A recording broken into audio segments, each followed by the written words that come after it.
Logette, pardon. Donc, il nous fait l'honneur de venir nous exposer un peu son expérience et aussi certains traits de l'histoire des goumiers marocains, qui est très très importante pour nous. Le consulat, on travaille sur le sujet depuis le mois de mai dernier. On a eu donc le vernissage de cette exposition et on continue, comme je vous ai dit, donc sur des tas de projets en relation avec cette question, sachant que l'idéal, c'est d'arriver un jour à la faire enseigner aux primaires, on l'espère. Très bien, donc je ne tarde pas, je vous donne la parole. Et donc on aura après la présentation un échange et bien sûr je souhaite la bienvenue à particulièrement notre jeunesse. On a essayé aussi de se focaliser sur nos jeunes pour qu'ils partagent avec nous cette histoire et l'hommage à ces goumiers. Donc je vous donne la parole. Merci. Merci. Alors si vous me permettez, je vais faire un essai sans micro. Parce que je ne peux pas avoir à la fois la télécommande et mon papier. Donc attention pour le test. Je vous le rends. Est-ce que vous m'entendez? Est-ce que je peux parler sans micro? Très bien, très bien. Très bien. Bien. Alors, bonjour à tous et toutes. Alors, je remercie son Excellence, Monsieur le Consul Driss El Kaissi, de nous accueillir chez lui pour cette conférence qui ne devrait pas excéder 1 heure. Son titre est le suivant, vous le voyez, les goumiers marocains des Vosges, au Rhin et au-delà. Elle se décompose en 5 volets, qui sont les suivants. Ça fonctionne, c'est merveilleux, la technique. Alors, les goumes de la province aux Vosges, ça c'est mon ancien qui aurait dû vous le développer. Leclerc libère Strasbourg, il m'a demandé de vous en dire quelques mots, ainsi que l'échec de la contre-offensive allemande de 1945, c'était ma partie, et puis lui reprenait la parole pour le 4e volet, organisation et encadrement des GTM Tabor Goum, etc., pour finir par la ligne Siegfried et la traversée du Rhin. Bon, j'espère que vous aurez le droit de vous endormir, hein, si ça vous paraît trop long. Hein. Alors, donc comme je vous disais, c'est mon vénérable ancien, le colonel Louis-Jean Duclos, que vous connaissez, qui devait la prononcer, cette conférence. Il m'avait simplement demandé de l'accompagner pour exposer 2 paragraphes de la guerre en Alsace qui complètent son propos sur les goumes. Mais il vient d'être touché par le Covid, hélas. Il y a 2 jours seulement qu'il le sait. Et comme il a 97 ans, il ne peut pas prendre de risques et il doit rester en quarantaine quelques jours chez lui à Paris. Je vais quand même le présenter en lisant ce qu'il avait l'intention de vous dire. Donc, vous voyez, il est là, à gauche. Hein. Alors, il se définissait comme ça. Louis-Jean Duclos, survivant précaire des affaires indigènes et des goums marocains. Contemporain de la période sous revue, mais engagé malchanceux, si l'on peut dire, dans les unités FFI, Force française de l'intérieur, demeuré inemployé. Après Saint-Cyr et l'Indochine, heureux de découvrir le Maroc et les Marocains, dont j'avais quand même une petite idée, mon père y avait été tué dans le Rif en 1925, dit-il. Je me suis quelque peu marocanisé en tant qu'officier des affaires indigènes et des goums marocains de 1952 à 1956 et coopérant militaire et administratif de 57 à 62. Je me fais assister aujourd'hui du colonel Logette, c'est moi, un filleul de la promotion 25 ans, qui a 25 ans d'intervalle et qui a, entre autres, l'inestimable mérite d'être un Alsacien d'adoption. Bon, c'est pas vrai. Il croyait, parce que je lui ai dit que je vais voir ma fille à Mulhouse. Hein. Il a vu que j'habitais Forbach, et pour lui, Forbach, c'est un Parisien, hein, pour lui, Forbach, c'est l'Alsace. Bon, je suis donc un faux Alsacien d'adoption, mais mon camarade, toujours avec son masque, le bleu, le général de gendarmerie Edmond Bourraille, lui est un vrai Alsacien. Pas du tout Yves, pas du tout. Moi je suis Lorrain, je suis de Sarreguemines. Lorrain, oui, mais ce que je veux dire, c'est que tu habites Strasbourg, voilà. Et de ce fait, tu es dorénavant un vrai Alsacien d'adoption. Bien. Donc j'ai présenté le colonel Duclos. Maintenant je me présente moi-même brièvement, en 2 mots. Je suis le colonel Logette, un Syrien. J'ai commencé ma carrière comme officier d'infanterie commando au 152e régiment d'infanterie de Colmar. Puis j'ai fait une carrière complète dans l'ALAT. L'ALAT, c'est-à-dire les unités d'hélicoptères de combat militaires. Après des postes en unité opérationnelle, j'ai commandé le 7e régiment d'hélicoptères de combat à Nancy. Puis j'ai occupé des postes de responsabilité en état-major avant d'être instructeur à l'école supérieure de guerre. Donc je réside à Forbach avec Doris, ici présente, et j'ai 75 ans. Alors, premier volet de cette conférence. Les GOUM de la Provence aux Vosges. Et là, je vais lire le texte du colonel Duclos. Donc, c'est le titre de ce premier paragraphe qu'il avait conçu comme ça. Lorsque, dans la nuit du 14 au 15 août 1944, la radio de Londres annonce que Nancy a le torticolis.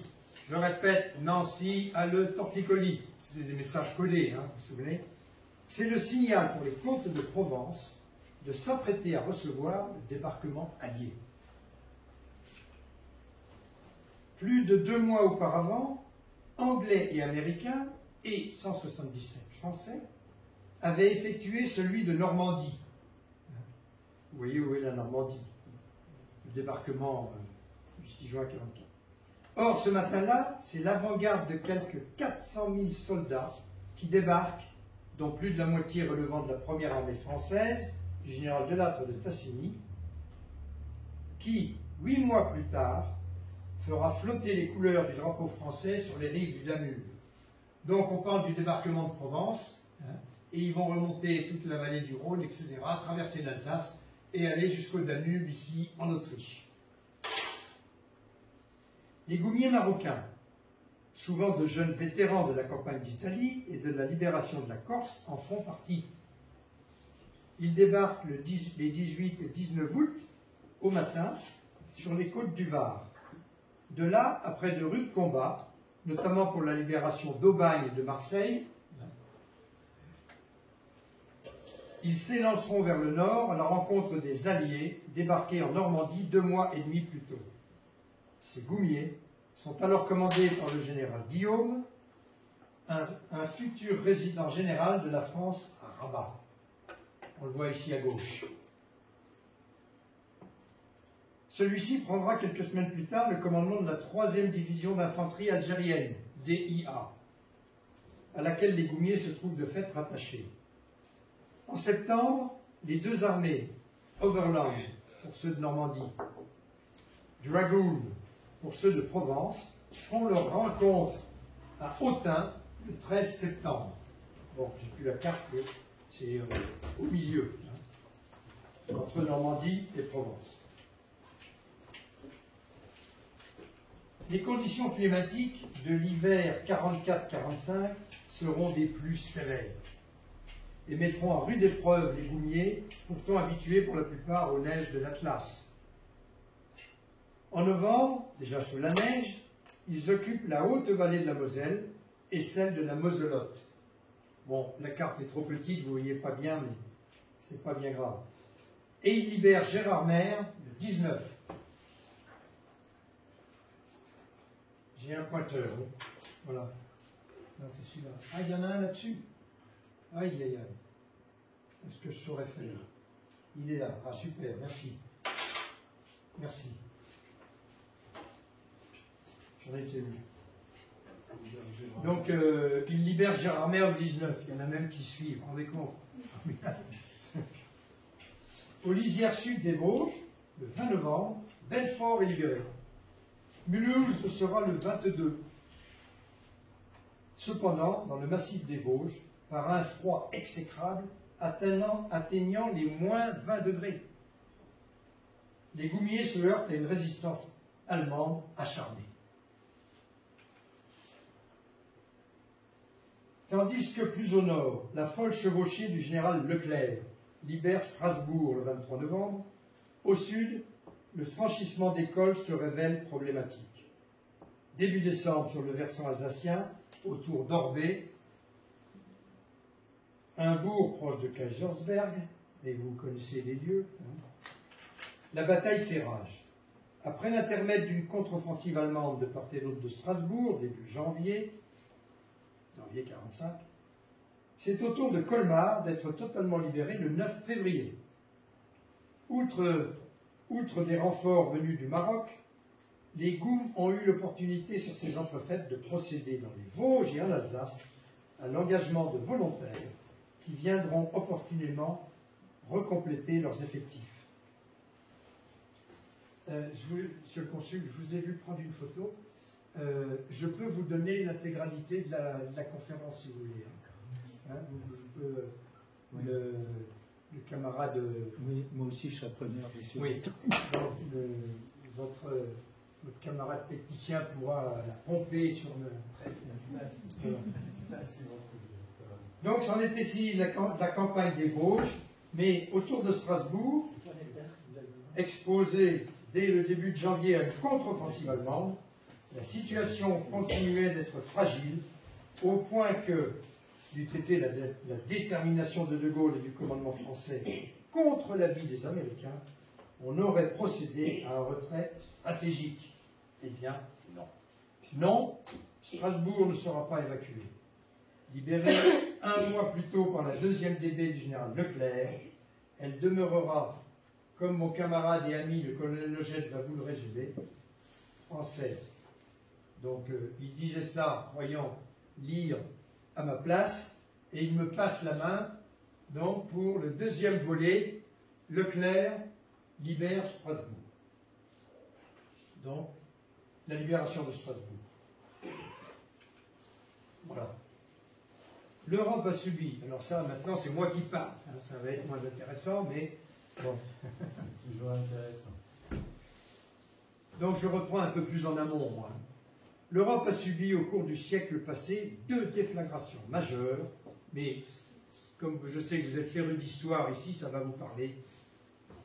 Donc 2 déflagrations majeures. La première est la Seconde Guerre mondiale qui l'ont laissé anéanti. Le second conflit, de 1940 à 1945, est né de l'immense frustration du peuple allemand et donc de ses dirigeants d'avoir été humiliés lors du traité de Versailles de 1919, qui a conclu à la fin des combats de 14-18, et pour lequel les réparations, comme on les nommait à l'époque, notamment financières, dues par l'Allemagne nazie, étaient si importantes que l'économie allemande s'est effondrée. Hitler a voulu venger cette humiliation et redonner à l'Allemagne brisée toute sa grandeur aux yeux du monde. C'est ce qui l'a conduit à reformer une armée puissante et à envahir presque toute l'Europe, en commençant par la Tchécoslovaquie puis la Pologne en 1939, la Belgique, le Luxembourg et enfin la France en mai 40, avant la Russie où il va s'enliser. Les Français, bien protégés, croient-ils, par la ligne Maginot et le massif des Ardennes, sont complètement surpris par le déferlement des Panzerdivision du général Guderian, soutenu par les avions de chasse vers la Meuse au travers des Ardennes, de part et d'autre de Sedan. L'attaque allemande, cependant, s'infléchit vers la Manche en une course vers la mer, ce qui a pour conséquence que le front français est coupé en 2. Vous voyez, donc les Français sont ici, bien sûr, le long de la frontière, Maginot, et ceux qui sont au nord, face à la Belgique, hop, sont traversés par l'attaque allemande qui va couper en 2. Et les Britanniques sont coincés dans la poche de Lille et de Dunkerque. ici. Ceux-ci décident fin mai de rembarquer vers l'Angleterre, sympa les Anglais, emmenant avec eux quelques divisions françaises. En juin 40, les Allemands atteignent Paris et franchissent le Rhin vers l'Alsace, d'ailleurs vidée en grande partie de ses habitants, évacués vers le sud-ouest depuis 1939. La supériorité de la 7e armée allemande sur la rive gauche du Rhin oblige nos troupes à se replier vers les Vosges et la trouée de Belfort. Colmar et Sélestat tombent aux mains de l'ennemi, puis ce sera Mulhouse le 18 juin. Au nord de l'Alsace, le secteur fortifié de Haguenau tient bon, grâce au puissant fort d'artillerie de Schönenbourg sur la ligne Maginot. Le gouvernement, qui s'est replié vers Tours, a nommé le maréchal Pétain président du Conseil, c'est-à-dire Premier ministre. Celui-ci, qui a connu les horreurs de la Première Guerre mondiale, veut les éviter une nouvelle fois pour son pays. Il signe donc l'armistice avec Hitler après avoir déclaré « C'est le cœur serré que je vous dise aujourd'hui qu'il faut cesser le combat. » Il faut cesser le combat. Ça lui a été beaucoup reproché. Voilà. Mais, là c'était Pétain qui signe l'armistice, mais le général de Gaulle, replié à Londres, songe au potentiel énorme de l'Empire français, notamment en Afrique, et il veut continuer le combat. Il le dit dans son appel célèbre du 18 juin 1940. L'appel de 18 juin. Pendant ce temps, les Allemands continuent leur avance au sud de la Loire, vers Bordeaux. Je ne vous montre pas Bordeaux, vous savez où c'est. Les Italiens, qui sont leurs alliés, au début de la guerre, les Italiens sont avec les Allemands. Bombardent Marseille, mais ils sont aux prises avec les Anglais dans l'est de l'Afrique. La France est envahie, seul le sud reste en zone libre. Le 19 juin 40, les Allemands font leur entrée à Strasbourg et Hitler décide d'annexer tout de suite ces départements.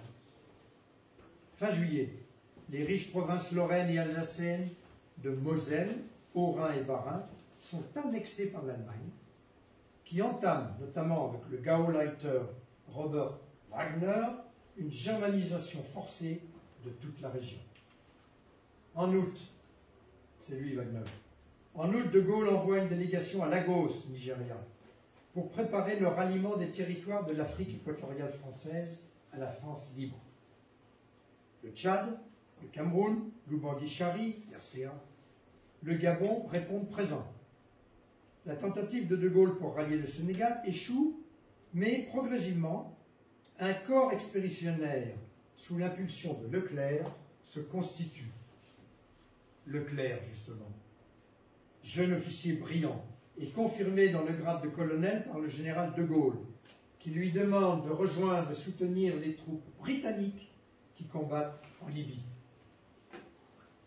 Partant de Faya-Largeau au Tchad, avec une troupe encore embryonnaire de 400 hommes, composée d'Européens, de méharistes et de tirailleurs dits sénégalais, ce ne sont pas tous sénégalais, Leclerc prépare l'attaque d'une place forte italienne dans le Fezzan, le fort d'El Tag, dans l'oasis de Koufra. Harcelant ce fort pendant 2 semaines, déplaçant son unique canon de 75 pour faire croire à une batterie complète d'artillerie, il force les Italiens à se rendre le 1er mars 1941.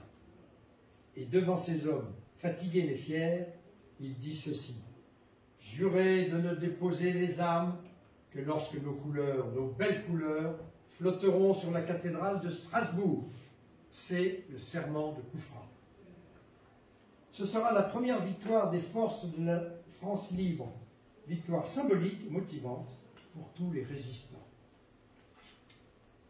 En 1943, la deuxième DFL, Division française libre, dite aussi Division Leclerc, a quitté la Tunisie et la Libye pour le Maroc. Stationnée au camp de Témara, elle s'étoffe avec du matériel américain et rassemble de nombreuses troupes venues de France ou d'Afrique. Elle prend le nom de 2e DB, division blindée, et s'aligne sur le modèle des brigades américaines. C'est elle qui libérera Strasbourg le 23 novembre 1944, après avoir libéré Paris en août. En avril 1944, la 2e DB commence à quitter le Maroc pour l'Angleterre, où elle est intégrée à l'armée américaine du général Patton.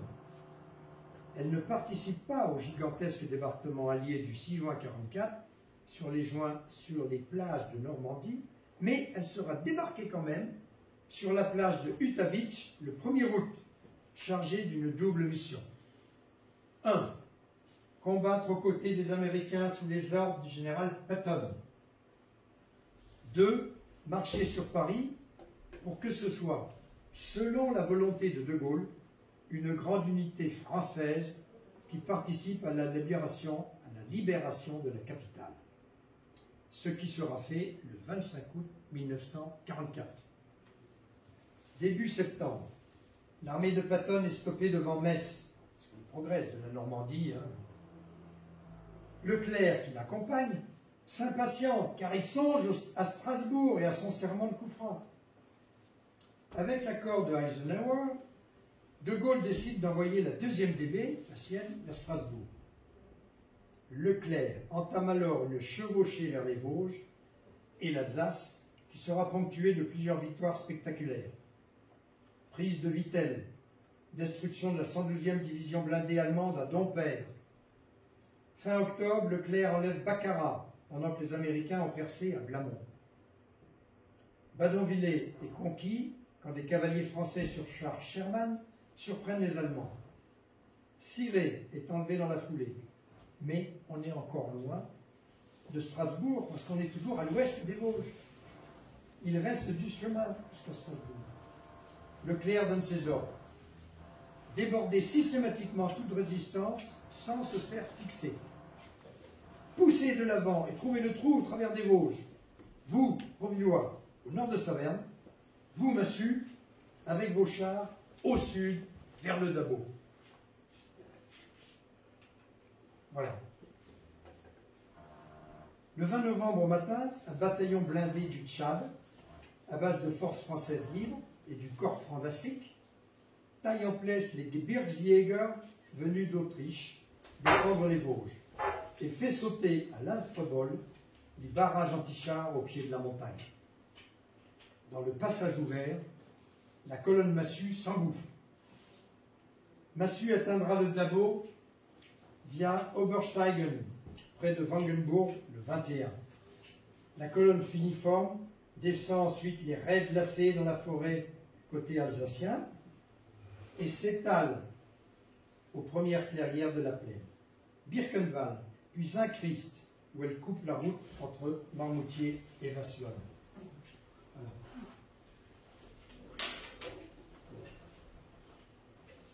Les ordres de Leclerc sont d'aller de l'avant, sans perdre une seconde, de ne pas s'attarder à désarmer l'ennemi, mais à le renvoyer sans escorte vers l'arrière, de marcher droit sur le pont de Kiev. Saverne est pris en tenaille. Donc par les Américains à gauche et les Français à droite. Le sous-groupement Main-Genée attaque à Phalsbourg, par l'est. Phalsbourg, c'est plus au sud. Non, c'est à l'ouest. Qu'est-ce que j'ai dit? Vous allez plus au sud, c'est à l'ouest. C'est en Oui, Moselle. oui. J'ai dit plus au sud, par l'est, par l'ouest. Pardon, on y arrivera. Bref. Alors, donc là on a Sarrebourg, donc Phalsbourg, c'est là.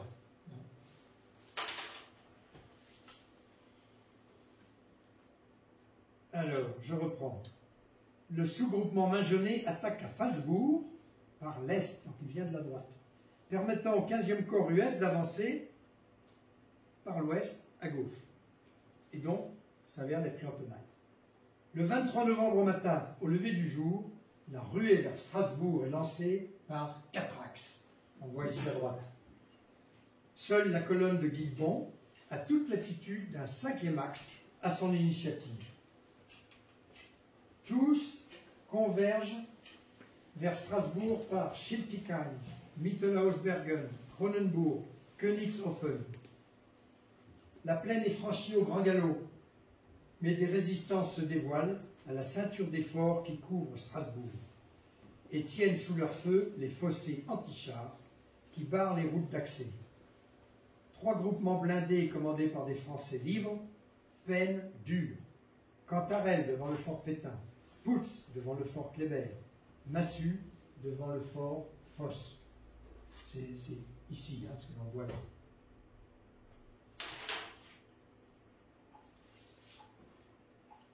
Brusquement, à 10h30, le poste de commandement du PC de Leclerc reçoit le message suivant. Tissu est dans Iode. Je répète, Tissu est dans Iode. En clair, ça veut dire que la colonne Rouvillois est entrée dans Strasbourg. Plus heureuse, cette colonne est passée très au nord et elle s'était rabattue sur Strasbourg par la nationale 63, miraculeusement vide de défenseurs. Et elle s'était engouffrée dans la ville par surprise, fonçant comme ordonné sur le pont de Kehl.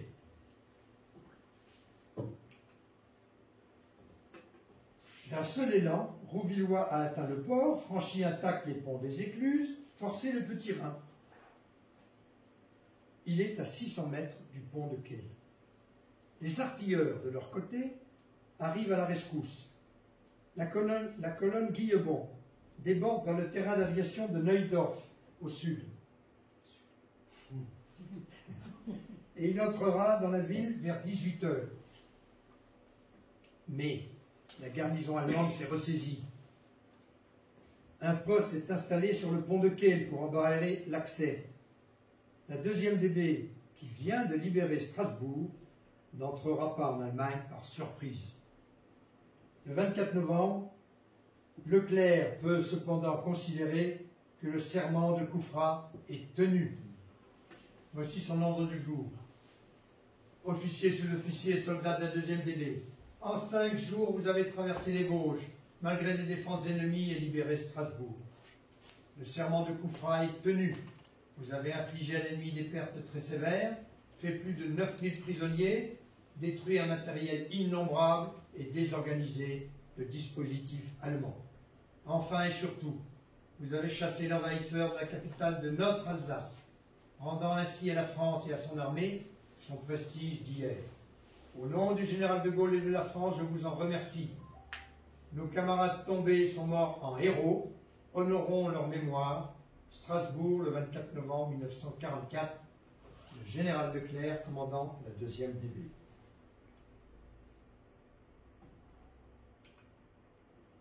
Alors, pour manifester cette victoire, et le manifester à la population même, un drapeau français est rapidement cousu avec 3 pièces de couleur par Madame Émilienne Lorenz. Et il sera hissé sur la flèche de la cathédrale par le spahi Maurice Lebrun. Le 25 novembre 1944, la garnison allemande se rend.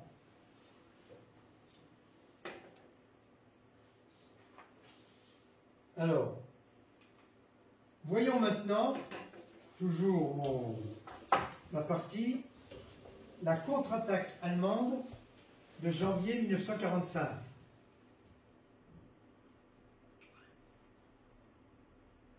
Donc, ce que j'ai appelé la contre-offensive allemande de janvier 1945.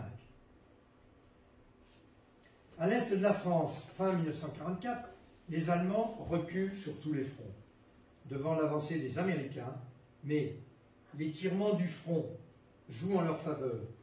L'armée US, gourmande en munitions, en carburant, doit stopper devant Metz, où elle livre combat depuis les ouvrages fortifiés du 1er septembre au 13 décembre 1944. Ce répit dans l'avancée des Alliés permet aux Allemands de se réorganiser, rappelant les hommes de 16 à 60 ans, relançant la production de blindés et d'armes par l'utilisation des détenus des camps de concentration. Ils ne s'estiment pas vaincus et préparent en secret une grande offensive depuis les Ardennes sous le nom d'opération Nordwind, vent du Nord. Cette offensive, confiée au général Johannes Blaskowitz, sera la dernière des troupes du Troisième Reich sur le front ouest. Elle vise à percer les lignes alliées vers la Belgique et le port d'Anvers, mais aussi à contourner et prendre à revers la 7e armée US. Le 16 décembre 1944, par une attaque surprise du général Feldmarschall von Rundstedt, les Allemands déclenchent l'opération Wart am Rhein de part et d'autre de Bitch. C'est écrit Bitch fortifié par Vauban et les ouvrages de la ligne Maginot. Puis, début 1945, les Allemands attaquent depuis la frontière de Lauterbourg à Wissembourg, donc là, en direction du sud, vers Atten. C'est l'opération Nordwind qui fait reculer les Américains jusqu'à la Moder, où le front se stabilise le 25 janvier 1945. En même temps, donc vous avez vu là, ici, hein, le front a reculé jusqu'à la Moder. En même temps, le SS Reichsführer Heinrich Himmler donne l'ordre aux troupes allemandes massées sur la rive droite du Rhin de franchir le fleuve partout où ils peuvent. Une tête de pont, c'est-à-dire une poche, se forme alors au nord de Strasbourg, à Gamstein. Bon, vous m'excuserez pour la prononciation. Gamsheim, il n'y a pas de T. Gamsheim, il n'y a pas de T. Ah, j'ai un correcteur orthographique Taxi, ça aide. vivant. C'est bien, c'est bien. Vous avez raison de me reprendre. Hein. Vous pouvez lever le doigt et n'hésitez pas. Alors, quelques jours plus tard, une autre tête de pont est créée au nord de Sélestat, plus bas. Himmler lui-même annonce fièrement que dans quelques jours, la svastika, c'est-à-dire la croix gammée, flottera à nouveau sur la cathédrale de Strasbourg. Bon, vous lui confirmez. Strasbourg est menacée par ces têtes de pont et ces franchissements du Rhin. Mais le plan d'Eisenhower est de replier les troupes US bien en arrière sur les Vosges et d'attendre le printemps pour relancer l'offensive plus au nord, notamment sur le saillant inquiétant des Ardennes du côté de Bastogne. De ce fait, il laisserait l'Alsace aux mains des Allemands. Or, Strasbourg vient tout juste d'être libérée, et cette décision, arrivée aux oreilles du général de Gaulle, ne plaît pas du tout aux Français. Aidé de Churchill, de Gaulle réussit à convaincre Eisenhower, c'est le grand chef, hein, de laisser la première armée française défendre Strasbourg, avec le général de Lattre de Tassigny. Celui-ci fait immédiatement descendre ses divisions des Vosges pour prendre la relève des Américains. Il rejoint les FFI de la brigade Alsace-Lorraine qui barrent les accès de la ville. La première armée française ayant revendiqué et obtenu de défendre Strasbourg, le général de Lattre porte 2 divisions d'élite aux 2 charnières du combat. Au nord de Strasbourg, au nord de Strasbourg, un corps avec le général de Montsabert, avec la 2e DB, et les troupes qui s'étaient illustrées lors du débarquement et la prise de Toulon. Et au sud, le 1er corps du général Bétoir, avec ceux qui s'étaient battus à Biraken. Fin janvier 1945, les Allemands tentent une nouvelle percée de part et d'autre de Haguenau. Les combats sont rudes, mais les Américains résistent et reçoivent des renforts. Les Allemands ne passent plus. S'apercevant que Nordwind est un échec, Hitler décide d'abandonner l'opération Vent du Nord. Il retire les Panzerkorps de la région pour les basculer sur le front de l'Oder face aux Russes, afin de participer à la défense de Berlin. Vous vous souvenez qu'il avait 2 fronts, hein, à l'ouest face aux Alliés et à l'est face aux Russes. Mais les combats ne cessent pas pour autant. Ils se poursuivent dans une guerre de position, notamment sur la ligne de Haguenau. Au sud, la première armée française, associée au 21e corps US, avait arrêté les Allemands de la 29e armée après de durs combats dans des conditions météo particulièrement rigoureuses, je vous en ai parlé tout à l'heure, libérant notamment Mulhouse. C'est ainsi que nos forces, attaquant sur tout le front, entament le 20 janvier 1945 la grande bataille de la poche de Colmar, qui se poursuivra jusqu'au 9 février. Colmar est libéré par les généraux Delattre et l'américain Devers, et progressivement, toutes les poches à l'ouest du Rhin sont réduites jusqu'à Strasbourg et Gamsheim, Santé.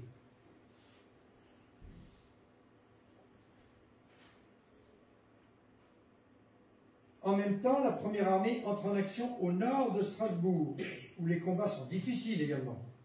Et elle liquide enfin, depuis le village voisin de Kielstedt, la tête de pont de Gamsheim, que les Allemands avaient dégarni pour se porter sur le front russe.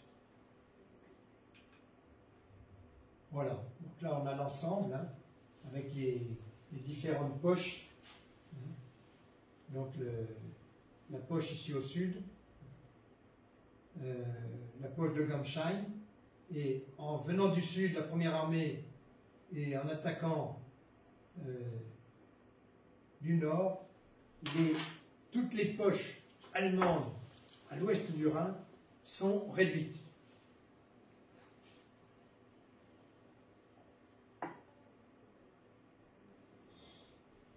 Alors, où j'en suis? Je suis perdu.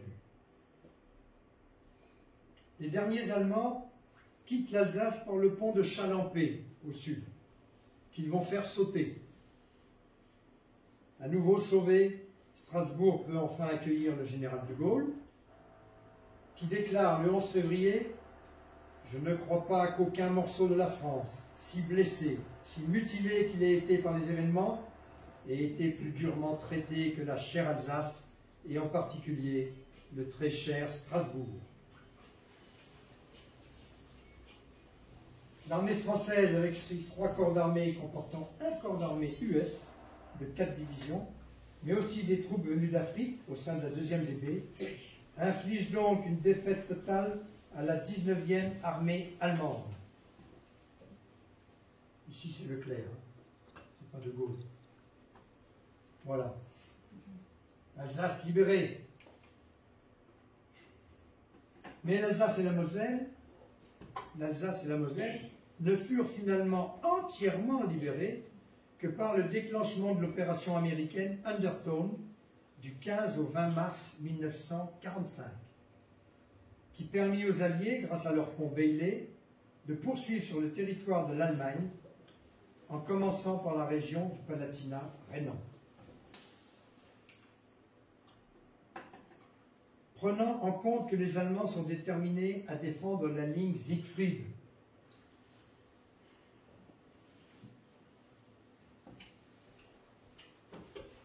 oui. Eisenhower décide de bombarder tout d'abord et massivement sa position allemande avant que l'assaut de la 7e armée US du général Patch et de la première armée française du général Delattre ne puisse débuter. Fin mars, l'opération Undertone est considérée comme un succès et la poursuite vers le cœur de l'Allemagne se poursuit, mais le colonel Duclos va maintenant vous en parler. Bon, colonel Duclos, ça sera moi pour l'occasion. Hein. Voilà. Voilà, on passe au 3e point, patience. Donc, organisation, encadrement des GTM. Donc, alors, le colonel Duclos parle maintenant. Donc, le 23 novembre, la 2e DB était à Strasbourg, mais les GOUM marocains sont toujours sur le versant occidental des Vosges. Il revient un peu en arrière. Or, ces GOUM qui piétinent cet hiver-là dans la neige, il est temps de dire quelques mots visant à les définir. Qui sont-ils? Comment sont-ils organisés? Quel est leur emploi? Recrutés sous contrat, en milieu rural majoritairement berbérophone, ces militaires forment d'abord les GOUM, c'est-à-dire l'équivalent d'une compagnie d'infanterie, de quelques 200 hommes. Certains d'entre eux sont dits goum de commandement et d'engin, GCE, d'environ 300 hommes. Les uns et les autres, qualifiés de goum mixtes, sont éventuellement dotés de chevaux et de mulets. Un GCE, groupe de commandement et d'engin, plus 2 goums ou 3 goums de combat, forment un tabor, soit l'équivalent d'un bataillon d'infanterie d'environ 900 hommes. 3 tabors forment un groupement de tabors marocains, c'est le fameux GTM qu'on a vu tout à l'heure. Voilà. Et un GTM, c'est à peu près 3000 hommes, dont un peu plus de 200 officiers et sous-officiers français. Alors, voyez là l'ordre de bataille des différents GTM. Bon, c'est trop petit, on ne peut pas lire, hein, mais vous avez ici l'ordre de bataille du premier GTM, le deuxième en bas, le troisième et le quatrième, avec le nom des différents chefs. Le premier GTM, c'est le colonel Leblanc. Le deuxième GTM, en bas, à gauche, le colonel Boyer de la Tour. Le troisième GTM, le lieutenant-colonel Massier du Guescq, débarqué en Provence, et tous font campagne jusqu'au Rhin. Le troisième GTM, quant à lui, rapatrié, rembarque à Marseille en avril 1945. Il est relevé par le quatrième GTM du lieutenant-colonel Parlange. Alors ça, c'est le colonel Boyer de la Tour du deuxième GTM. Les 3 GTM engagés, soit l'équivalent d'une forte brigade d'infanterie légère, formaient un peu théoriquement un commandement des goums marocains. Commandement des goums marocains, CGM. D'abord aux ordres du général Guillaume, puis du colonel Hogarth. Lorsque le général Guillaume prit le commandement de la 3e DIA, cette structure demeura passablement théorique. Le général Guillaume, c'est lui là. En janvier, les 4 GTM ci-dessus mentionnés étaient déployés en Alsace lors d'une périlleuse contre-offensive allemande dont le colonel Leggett vous a parlé il y a 5 minutes. Alors, on arrive au dernier point. Ils ont traversé le Rhin. Comme dit la fameuse chanson, ils ont traversé le Rhin.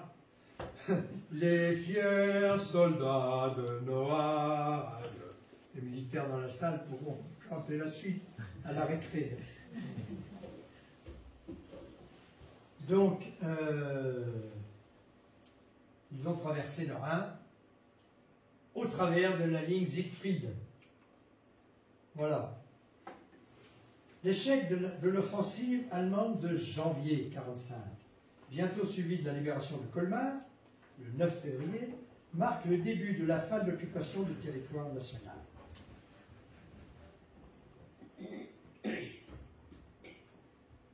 Dès lors, et jusqu'à la mi-mars, le front est relativement stabilisé. Face à la première armée française, le front passe au nord de Bischwiller et au travers de Haguenau. Sur sa gauche, on le voit là? Non, c'est plus bas. Sur sa gauche se déploie la 7e armée US à l'est de Saarbrück, sur l'axe Niederbronn-Wissembourg.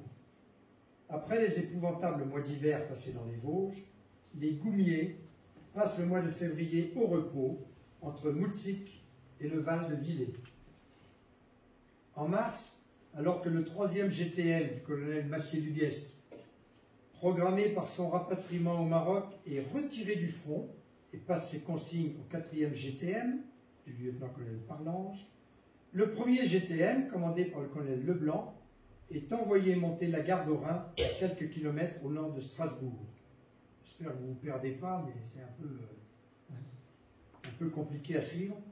Puis, avec le 2e GTM, tous deux se retrouvent le 15 mars à hauteur de Bischwiller, à quelques kilomètres de Haguenau, à demi encore occupé par les Allemands face à la 7e armée américaine. Ce 15 mars se produit le déclenchement de l'offensive alliée qui libérera entre autres les quelques 400 km² de territoire français restant encore occupés entre le Rhin et la Lauter, son affluent. C'est une action que les Français comptent bien mettre à profit pour obtenir l'attribution d'une zone d'occupation une fois l'Allemagne vaincue. Vous vous souvenez que les Alliés, après l'armistice, ont tous occupé l'ouest de l'Allemagne et chaque Allié avait une zone d'occupation comme on retrouvera des zones d'occupation dans Berlin.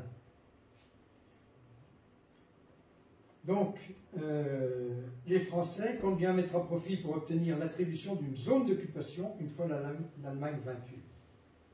Le 16 mars, le premier GTM est déployé dans la forêt de Haguenau et doit affronter d'entrée de jeu un réseau de mines extrêmement meurtrier. Néanmoins, le 18, il atteint les bourgades de Rittershofen et Betzdorf, qu'il rétrocédera bientôt aux Américains. Le 19, il se retire au sud de Haguenau. Simultanément, le deuxième GTM, sur la rive gauche du Rhin, faiblement défendu, atteint Zels, puis Lauterbourg. Ce 19 mars 1945, une grande date pour l'armée française, celle de l'entrée en Allemagne. Peut-on lire dans l'histoire des Goums marocains, des unités de la 3e DIA traversent la Lauter et foulent enfin le sol allemand. C'en est fini des 5 ans d'une occupation douloureuse. Désormais, les combats se dérouleraient chez l'ennemi, toujours fortement motivé, mais épuisé.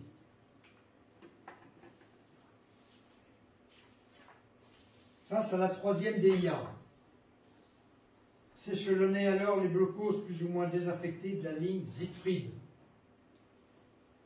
Alors, vous avez vu Siegfried, donc elle est là, elle est là. Celle-là même que la chansonnette française évoquait en dérision en 1940. Bon, je ne vais pas chanter. Le 21 mars, un groupement aux ordres du colonel Leblanc, comprenant le premier GTM, renforcé d'un bataillon de tirailleurs, atteint les premiers blocos allemands.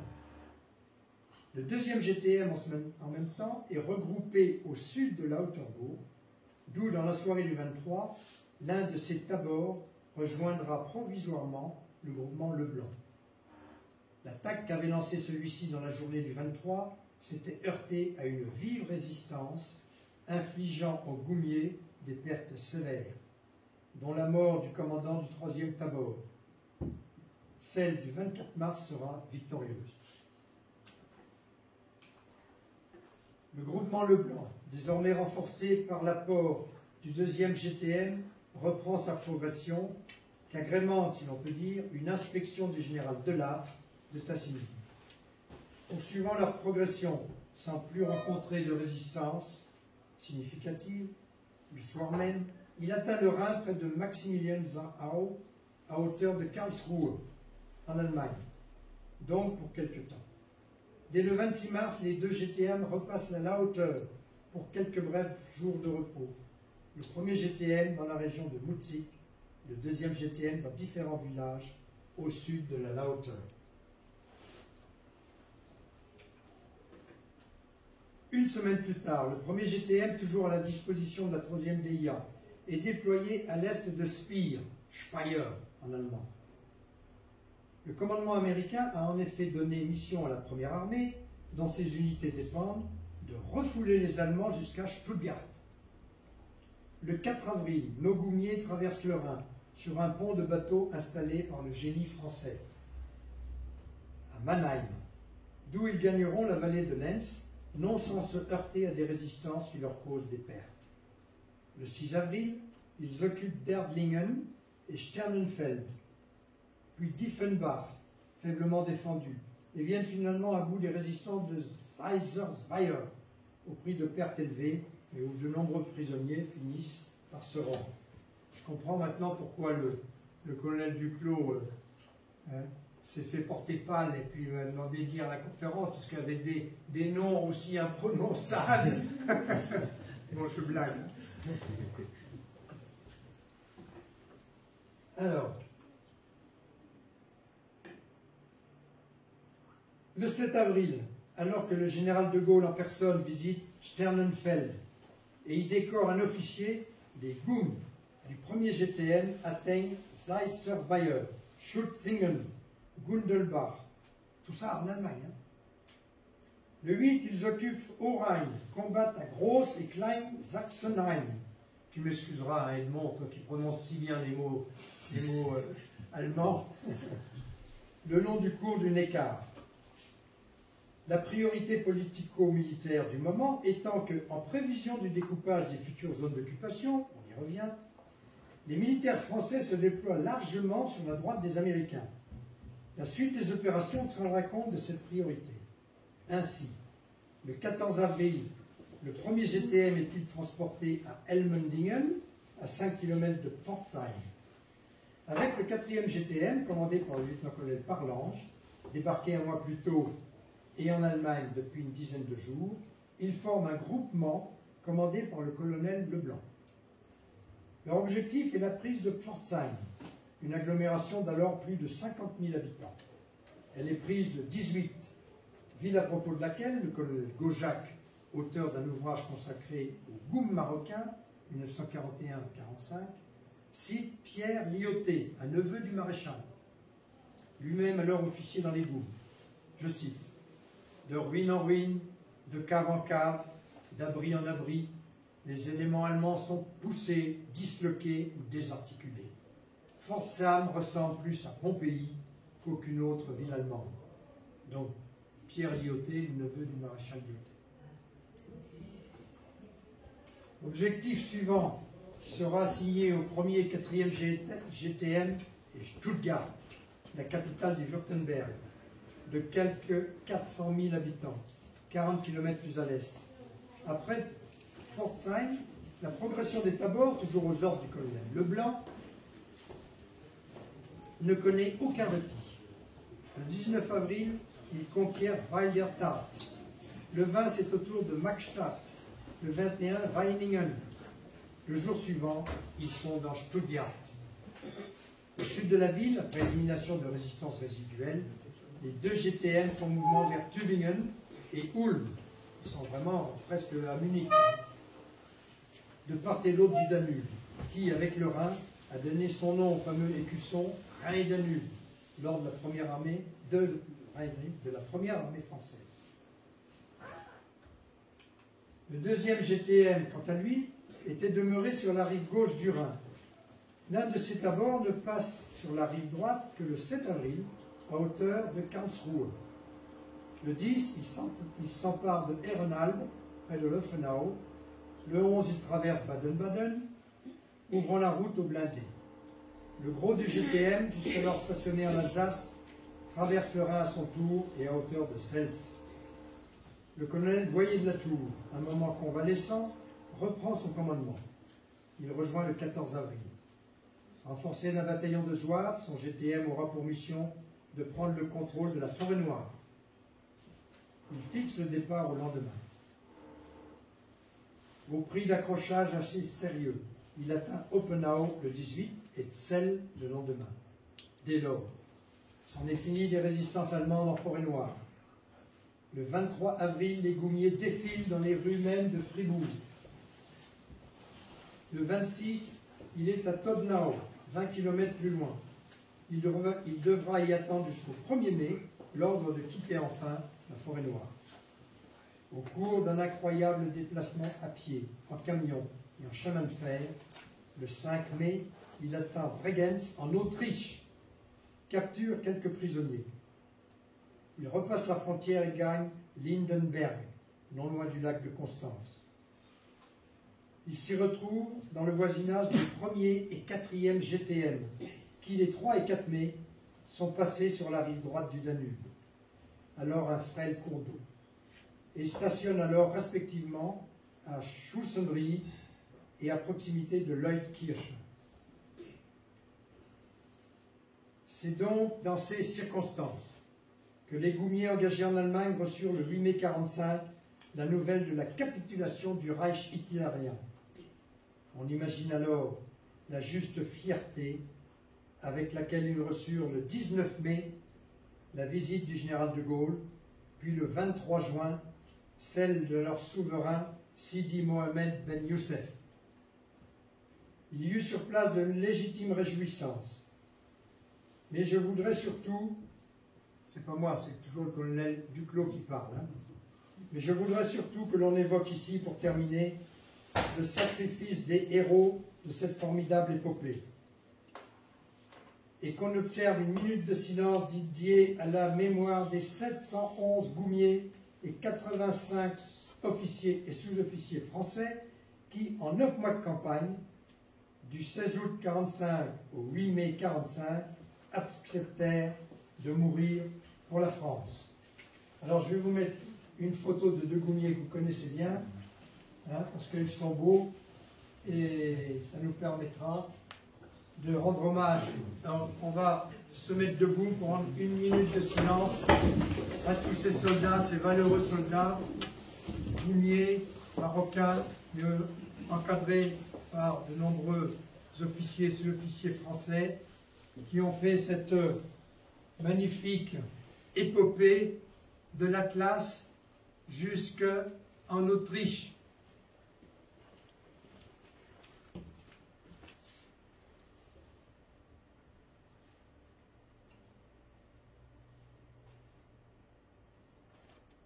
Merci pour eux. Je vais vous asseoir. Alors, j'espère que ça n'a pas été trop ennuyeux. On peut maintenant passer aux questions. Et voilà, merci pour la lumière. Vous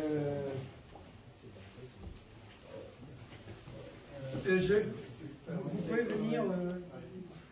Si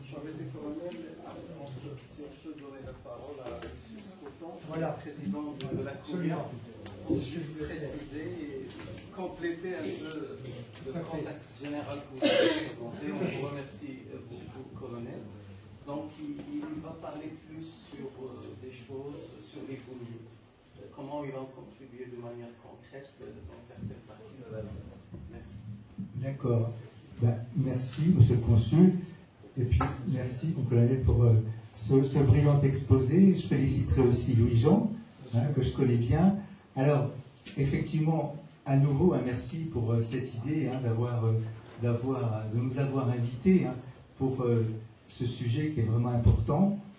Alors, je me présente, je m'appelle Jean-Marie Scoton. Alors, je ne suis pas militaire de carrière, je suis en service militaire, je suis médecin, mais je suis devenu depuis 6 mois le président de la COUMIA.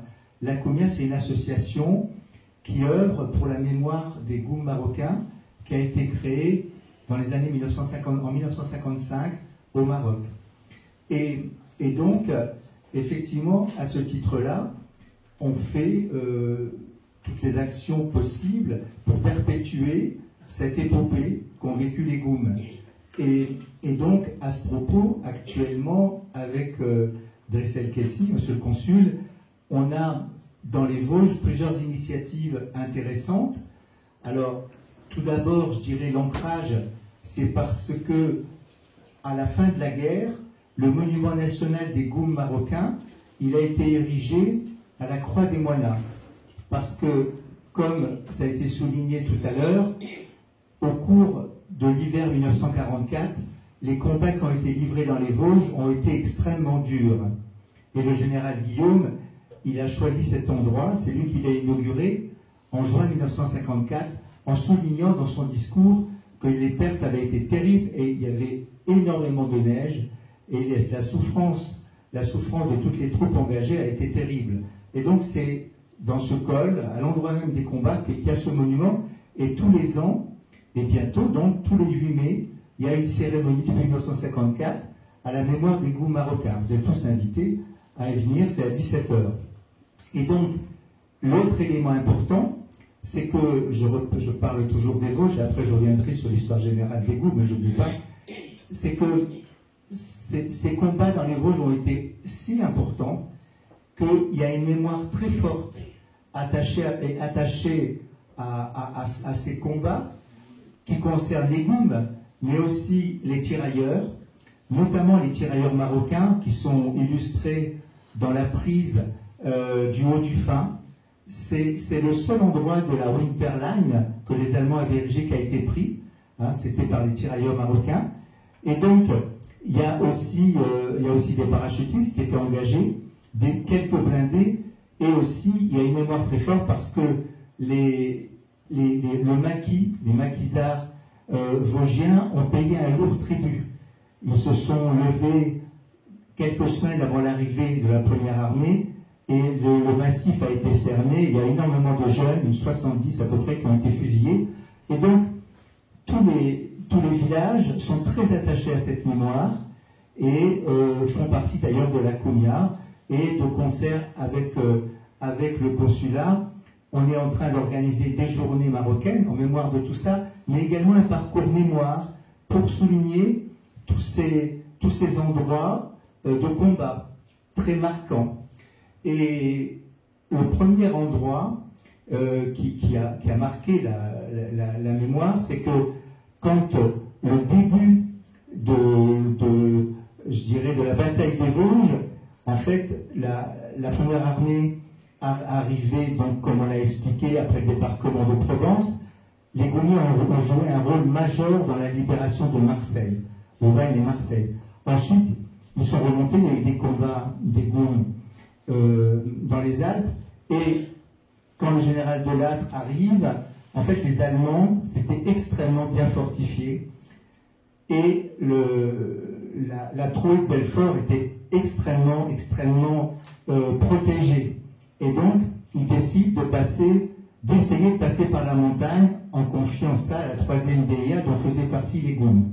En fait, il y avait le souvenir de la façon dont les Goums s'étaient illustrés, et c'est un des faits d'armes le plus glorieux, c'est que pendant la campagne d'Italie, vous savez que les Goums vont être engagés dans l'armée du maréchal Juin, avec aux côtés des alliés. Alors il y a les Goums, il y a les tirailleurs algériens, marocains, tunisiens, et les Allemands ont fortifié une ligne qui s'appelle la ligne Gustave, qui protège Rome.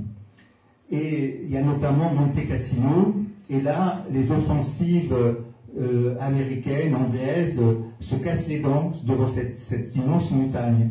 Et le maréchal Juin va proposer aux Américains une offensive en faisant confiance notamment, alors, à la fois aux tirailleurs et aux goumiers. Et ça va être la bataille du Garigliano, avec les tirailleurs qui vont réussir à enfoncer les lignes allemandes sur cette ligne, cette rivière, et immédiatement après, les Allemands n'imaginaient jamais qu'on pourrait franchir la montagne. Or, c'est les goumiers, avec leurs brels, avec leurs mulets et tout, qui vont franchir la montagne et qui vont très très rapidement déborder les Allemands. Et là où ils vont passer, là où jamais ils imaginaient qu'ils pourraient passer. Et donc, ça va permettre d'ouvrir la route de Rome, et puis ensuite, ils vont aller jusqu'à Sienne. Donc, c'est en pensant à ce moment d'épopée et extraordinaire que De Lattre veut essayer de passer par la montagne. La montagne, arriver au niveau du Honeck et déborder sur l'Alsace. Malheureusement, on va se heurter, comme le disaient les Goumiers à la fin, on a été vaincu par la neige. Et en fait, il y avait un froid, une neige extraordinaire. Donc, ils vont très rapidement, ça commence comme ça, la bataille. Ils arrivent, la bataille des Vosges, ils arrivent d'Alsace. Il y a une première vallée, la vallée de la Moselle, et il y a une grande montagne au-dessus. Et cette montagne, théoriquement, elle était, ça s'appelle la forêt du Géant, la forêt de Langues, elle était occupée par les Américains. Et ils arrivent et ils vont pour prendre la relève, et malheureusement, les Américains sont partis la veille, et ce sont les Allemands qui les accueillent. Alors, ça a été une mauvaise surprise, et des combats après dans cette forêt qui fait à peu près 7 km, extrêmement durs. Alors, avec les Vosges, avec donc la forêt, des conditions absolument insupportables, puisque les obus éclataient dans les arbres, et ça a blessé dans tous les sens. Et donc, chaque goum se retrouvait isolé, cerné et tout. Et donc, malgré tout, et malgré des pertes importantes, ils vont réussir à briser cette ligne allemande et à descendre de l'autre côté de la vallée. Et l'autre côté de la vallée, c'est la Moselotte. Et le premier village qui va être libéré s'appelle Thiéphos. Je parle de ça parce que ceux d'entre vous qui auront l'occasion de venir visiter ce parcours mémoire, c'est vraiment important parce que on voit bien, d'abord il y a des films d'époque qui évoquent très très bien la prise de cette première tête de pont. Il va y avoir 7 goumiers qui vont mourir pour la libération de ce village. Le maire qui s'appelle Stanislas Humbert a rendu hommage et il y a une stèle. Et donc à partir de là, la vallée de la Moselotte va être libérée. Et puis ils vont s'attaquer à l'autre colline qui est en face. Et ils vont aller jusqu'à Basse-sur-le-Rue, Planois et la Croix des Moines où il y a le monument. Et donc ensuite les lignes vont se figer parce que les Allemands sont tellement retranchés et ça va être donc des combats extrêmement éprouvants, mais qui ne vont pas servir à rien parce que ça va immobiliser une grosse partie des troupes allemandes et permettre ensuite à De Lattre, le temps que les munitions, les chars, les canons et tout, parce que les lignes s'est tellement étirées que l'intendance et tout, et que les munitions avaient du mal à suivre, de pouvoir attaquer ensuite au niveau de la trouée de Belfort. Et vous savez qu'après la deuxième phase de la bataille, où les Goons vont jouer un rôle important aussi, mais avec les Américains, etc., ça va être la poche de Colmar, comme on l'a souligné. Les Allemands vont résister au niveau de la poche de Colmar, et ça va être à nouveau des combats extrêmement importants. Alors, voilà, je voulais quand même resituer tout ça, parce que dans le travail qu'on fait ensemble, conjointement, avec la CUMIA, les maires, les autorités, etc., et le consulat, il y a tout un travail autour de ces combats-là, de ces combats de la bataille des Vosges. Alors, pour répondre à la question de monsieur le consul, et préciser un peu qui étaient les Goons, alors, comme ça a été bien expliqué, vous avez compris, il y a le mot Goon, il y a le mot Tabor, et il y a le mot groupement de Tabor marocain. Alors, les Goons, donc c'est à peu près 200 hommes. Ce sont des forces supplétives qui ont été créées en 1907 à Casablanca. Et ensuite, il y a eu les 7 premiers Goons, et ensuite, ils vont jouer un rôle très important avec le maréchal Lyautey. Vous savez que le maréchal Lyautey, ça a été quelqu'un de très important, qui s'est appliqué en toute intelligence avec les sultans de redonner toute l'autorité sur tout le Maroc, puisqu'il y avait une grande partie du Maroc qui refusait l'autorité du sultan. Et progressivement, ces groupes vont être créés et engagés, et progressivement, le sultan va retrouver son autorité sur tout le Maroc. Et donc, chaque goum, souvent, c'était la création d'une tribu nouvelle qui s'engageait aux côtés des Français et sous l'autorité également des autorités marocaines. Et ils ont toujours... Alors, il faut bien retenir qu'ils ont toujours été... Comme c'était la montagne qui était concernée, le plus souvent, après, c'était quasiment que des Berbères. C'était des montagnards extraordinaires, vous savez, des combattants extraordinaires. Et c'est pour ça qu'ils ont tellement brillé dans les combats en montagne, notamment en Italie. Et ils avaient vraiment époustouflé, je dirais, les Américains, puisque vous savez que les Américains vont débarquer en Afrique du Nord, il va y avoir 4 groupements de tabors marocains, donc c'est l'équivalent de 4 régiments qui vont être équipés par les Américains. Les Goums, pendant toute la période de l'occupation, sous Vichy, ils vont continuer à s'entraîner à l'insu des Allemands et des Italiens, sans jamais trahir. Il y aura des entraînements, il y aura des très importants. Quand les Américains vont débarquer, ils sont tout prêts à combattre. Et ce qui est remarquable, vous avez vu tout à l'heure que le général de Gaulle a fait compagnon de la libération le futur roi Mohamed V, Sidi Mohamed Ben Youssef. Vous savez qu'une date très importante pour l'histoire du Maroc, dans son combat pour la liberté aux côtés des Alliés, c'est l'appel du sultan, dès le début de la guerre, à demander aux Marocains, ça a été lu dans toutes les mosquées, toutes s'engager aux côtés de la France. Donc ça c'est dès 1939. Et les Goumiers, c'était des gens qui s'engageaient librement, et qui s'engageaient librement et qui ont été ensuite d'une grande loyauté et d'un héroïsme extraordinaire. Alors, ce qui était remarquable avec les Goum, c'est que le plus souvent, ils vivaient dans un fort, et l'action de l'auté, vous savez, c'était de pacifier, mais aussitôt de créer des écoles, un marché, l'enseignement, etc. Et ils ont participé à tout ça, créé des routes, etc. Alors la particularité des Goumiers, c'est qu'ils vivaient dans le fort avec leurs femmes, quand ils étaient mariés. C'est eux qui s'occupaient de leur nourriture, c'était différent des tirailleurs.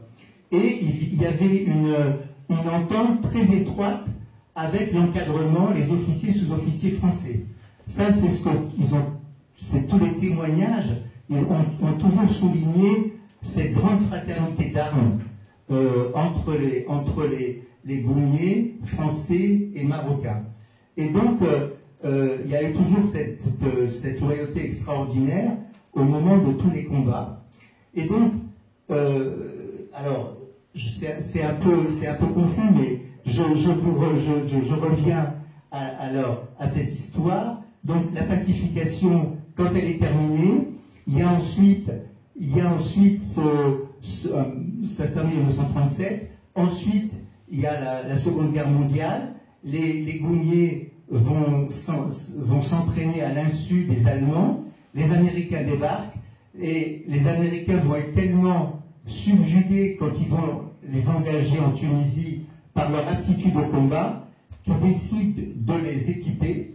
Et le général Patton va demander à quelques Goum de les accompagner en Tunisie, en Sicile, pour que justement ils assurent la montagne.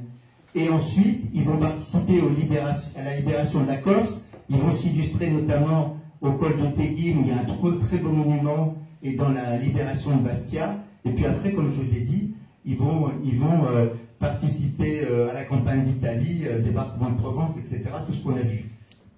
Donc, voilà, la particularité, c'était des troupes qui étaient différentes des régiments habituels. Il faut bien comprendre ça. Et l'énorme particularité, vous avez vu, c'est qu'ils n'étaient pas habillés comme tout le monde, ils avaient une djellaba. Et encore, la djellaba, ça dépendait de la tribu à laquelle ils appartenaient. Hein, c'était pas un uniforme. Chaque djellaba avait sa façon d'être tissé, etc. Alors, ils avaient aussi des sandales, des nets, des chèches, etc. Et donc, ils avaient cette particularité, et puis d'être très, très autonomes. C'est pour ça qu'ils étaient extrêmement aguerris, et ils étaient capables de partir 3 jours en mission avec très peu de nourriture.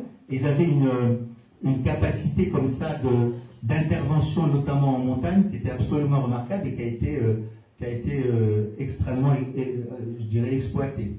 Et sinon, l'autre date importante, c'est que à l'indépendance du Maroc, en 1956, les Goum sont dissous, et ce sont eux qui vont pour une grande partie former l'ossature des forces armées royales après. Hein, voilà. Bon, je réponds s'il y a des questions précises. Merci.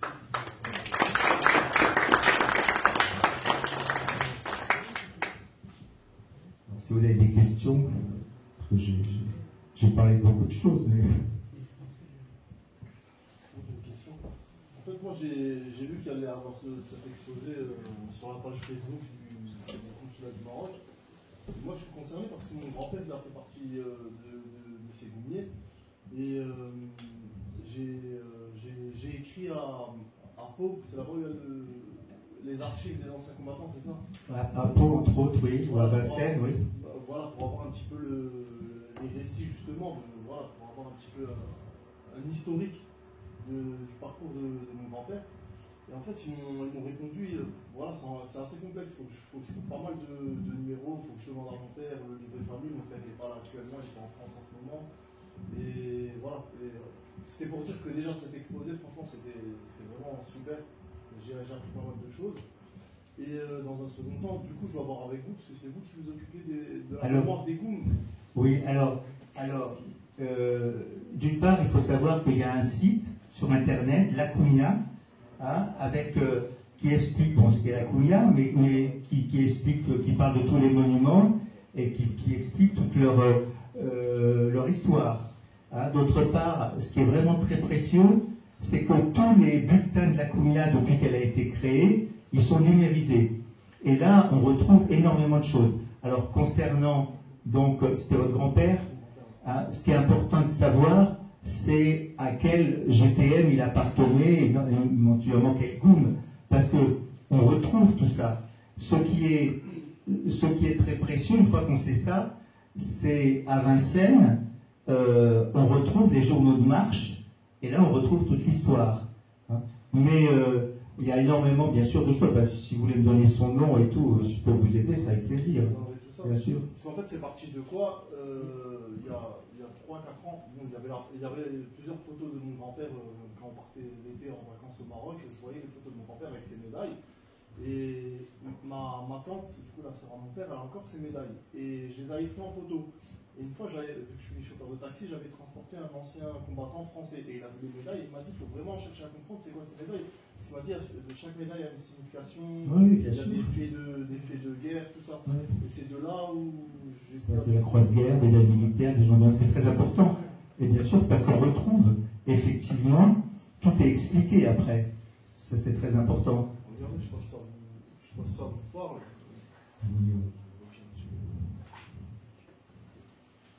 Je ne sais pas exactement ce que...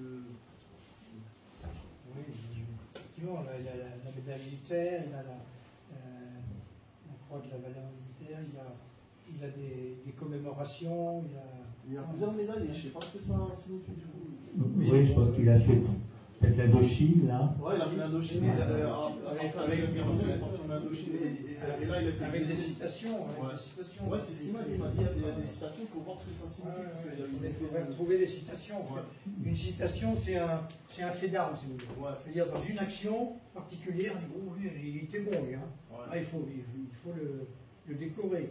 Donc, une citation, vous avez vu l'ordre du jour tout à l'heure du général Leclerc, ben, c'est ça. C'est un papier officiel en disant le grand-père, donc à telle occasion, s'est illustré bravement en faisant telle et telle chose.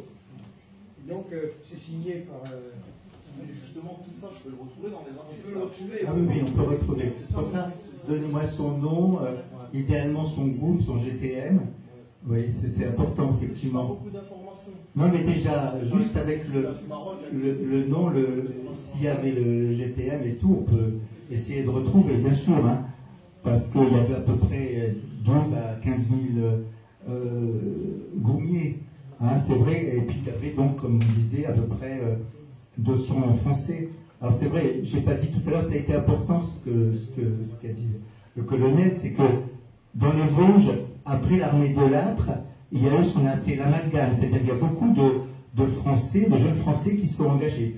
Et moi, si je m'occupe des Goums, c'est mon cas, c'est parce que mon père, il avait 18 ans, à Saussure-sur-Moselotte, à côté de Thiessos, et comme beaucoup de jeunes maquisards, il servait de guide pour aller attaquer les Allemands sur les crêtes, et donc il s'est engagé dans les Goums, et puis à la fin de la guerre, il est resté, il a fait une carrière militaire, et c'est comme ça qu'après, on était au Maroc, je suis né à Oujda, etc. C'est ça. Non, pas tous, mais une bonne partie. Question.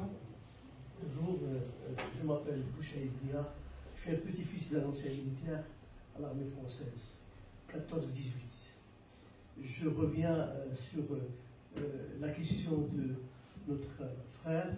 Je fais la même chose que lui, et moi, à un moment donné, c'est-à-dire après 50 ans, les archives, ils partent à Bordeaux.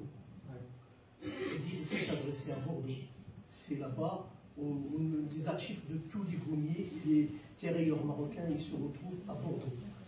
Mais là, j'ai ramené, bon, j'ai pas mal de choses. C'est le Beckham à Bordeaux. Voilà le premier, voilà le deuxième.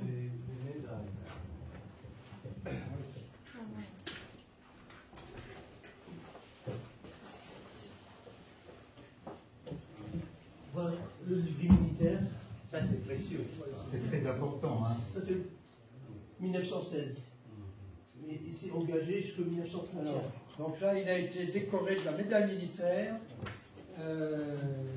en février 31. Ça. Alors, il faut savoir que la médaille militaire, c'est celle qui est de couleur jaune là, sur votre... c'est la médaille la plus honorifique des sous-officiers dans l'armée française. Pour les officiers, c'est la Légion d'honneur. Mais la Légion d'honneur, maintenant, on la donne à plein de monde. Hein. Mais au niveau officier, celui qui a la Légion d'honneur, et il y a différents grades, hein, il est fier. Hein. Les sous-officiers peuvent aussi avoir la Légion d'honneur, bien entendu, il y en a beaucoup. Mais la médaille la plus honorifique, c'est celle-là, hein, la médaille militaire.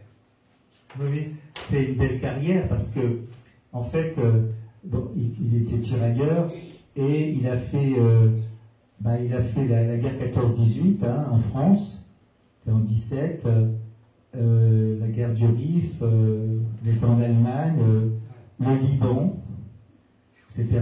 Donc c'est vrai que c'est une belle carrière militaire. Hein. Beyrouth, ouais. C'est vrai que le livret militaire, c'est très précieux, hein, parce que tout est noté dedans. Hein. Il faudrait numériser tout ça. Oui, c'est des documents qui sont très précieux.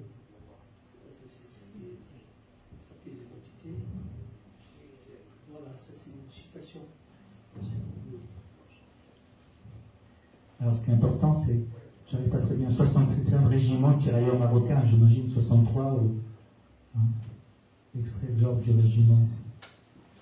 Parent général numéro 686, le général commandant supérieur des troupes du Levant cite, alors là c'était à Beyrouth, cite alors de la brigade Mohamed Ben Allah, sergent de la 10e compagnie du 65e régiment de tirailleurs marocains. Motif, chargé de fouiller des maisons d'où quelques ennemis s'enfuyaient, a rempli sa mission dans les meilleures conditions, à l'appui de la compagnie, une mitrailleuse, des munitions, des cartes d'identité, a rapporté à la compagnie une mitrailleuse, des munitions et des cartes d'identité laissées sur place par les fuyards. Colonel commandant 60e. Oui, c'est des documents précieux, c'est historique ça. Hein? Il faudrait les scanner, les numériser. Oui, ça appartient à l'histoire. C'était des sacrés militaires.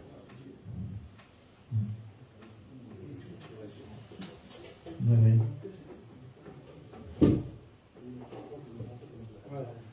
Oui, c'est les blessures, citations, rapports. Et puis vous pouvez être fiers. Médaille coloniale, croix de guerre. C'est très précieux de conserver la mémoire de tous ces combattants. Hein, effectivement.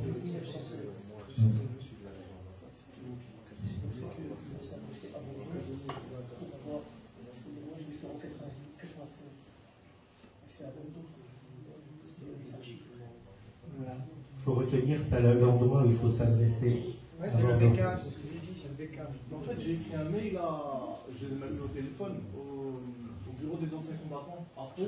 C'est là où sont des archives. Ils m'ont répondu récemment par mail. Et il fallait absolument que je remplisse un document. Ils m'ont dit sans ça, on ne peut rien faire. L'attestation de concordance, je sais pas si ça vous parle. Non. Voilà. C'est-à-dire qu'il faut avoir. C'est votre grand-père. C'est mon grand-père paternel. De père. Ouais.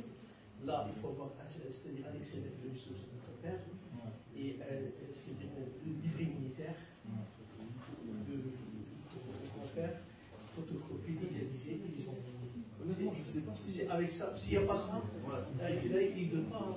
C'est triste si j'arrive pas à retrouver tous ces documents, parce que je veux dire, mon grand-père est décédé depuis 2010. reviendra. Voilà. Pour savoir, Voilà. on essaie de détailler. On reprend le contact. Si on On reprend le veut contact. prendre des questions, Oui, oui, c'est précieux. Oui. Autre question? Vous avez des questions? En tout cas, félicitations pour cette superbe présentation. Là, vraiment, vous avez une exposition qui est magnifique. Hein. Moi, j'ai une petite question, si je peux me permettre. Déjà, je voulais vous remercier, mon colonel et docteur, pour toute la présentation que vous avez faite. C'était très touchant d'entendre ça en tant que française marocaine et même étant réserviste à l'armée de terre. C'était très touchant d'entendre tout ce qui a été fait par avant et ça fait réfléchir aussi pour le futur. Et j'avais une question, vous avez un petit peu précisé quand vous avez parlé, docteur, mais plus par rapport à comment ces goumiers marocains, ils ont réussi à coopérer avec les Français sur place. Parce que si j'ai bien compris, les goum, ils étaient, le dispositif, c'était que les officiers et les sous-officiers étaient français et que les militaires du rang étaient marocains. Mais comment la coopération, elle s'est faite? Oui, alors elle s'est faite, c'est vrai, c'est une question importante. Je dirais qu'elle s'est faite par la magie du maréchal Lyoté, qui a su travailler en étroite collaboration avec les sultans du Maroc. Et il y avait des décisions communes, et c'était à la fois le protectorat, c'était un intérêt partagé, à la fois pour les autorités marocaines, de retrouver une autorité sur tout le Maroc. Hein, et puis, il faut dire que, c'est ce que j'ai lu, hein, mais depuis la plus haute antiquité, les montagnes berbères, elles étaient farouchement indépendantes. Et donc, ça s'est fait de manière idéale. Il n'y a pas eu... c'était pas une guerre de conquête comme ça a pu se passer en Algérie. C'était une pacification dans l'intérêt du Maroc. Et finalement, les Gaulois, ils ont servi encore plus le Maroc que la France dans tous ces combats-là. Hein, ce qu'il faut comprendre. C'est pour ça qu'il y a on peut dire, on parle d'une reconnaissance, et la mémoire de Lyoté, je crois que vous êtes plus placé pour pouvoir que le dire, mais elle est honorée au Maroc, parce qu'il a eu un très grand respect des coutumes, de la religion, des autorités, etc. Et ça s'est fait idéalement. Hein? Si vous permettez, juste pour compléter un peu, l'idée c'est que la participation des Goumiers, elle a été, donc on a évoqué l'appel du sultan Mohamed VI plutôt. Donc il a appelé donc les Marocains à participer à la libération de la France au nom donc de la protection des valeurs. C'était ça. Maintenant, au niveau de la communication, j'ai visité dernièrement l'un des Goumiers qui est toujours vivant, un Français qui a l'âge de 105 ans. Il est toujours ici à Strasbourg, monsieur Serge Letang. Et quand je l'ai vu, il a commencé à me parler marocain. Alors sa fille, qui est aussi une vieille femme, elle me dit que depuis 30 ans, il n'a jamais parlé marocain. Quand il m'a vu, il a commencé à me dire « la basse, ça va ». Quand je le salue comme ça, il me fait vraiment comme si c'était un Marocain de la classe. Donc, sur les valeurs, ils ont combattu ensemble. C'est ce que je voulais dire. Maintenant, si vous avez d'autres questions...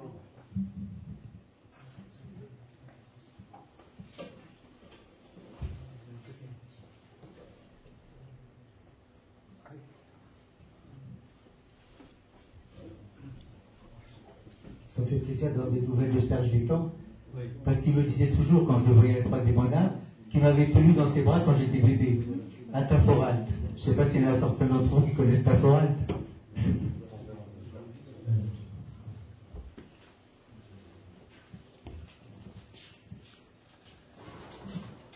une petite question.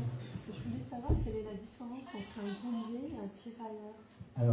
Alors ça, c'est effectivement, quand il y a eu le tournage du film Indigène, ils sont venus chercher mon père avec sa tenue de goumier sur les lieux de tournage.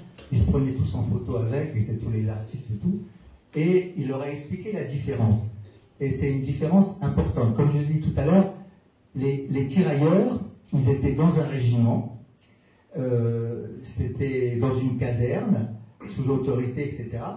Alors que les goumiers, ils avaient un statut beaucoup plus libre. Ils habitaient souvent dans des forts, étroitement avec une grande, comme j'ai dit, une grande fraternité et avec les officiers français. Souvent, ils avaient leurs femmes avec eux et ils recevaient une somme, mais ils recevaient aussi de l'argent pour se faire à manger eux-mêmes. Vous voyez, il y avait une plus grande liberté. C'était des troupes supplétives.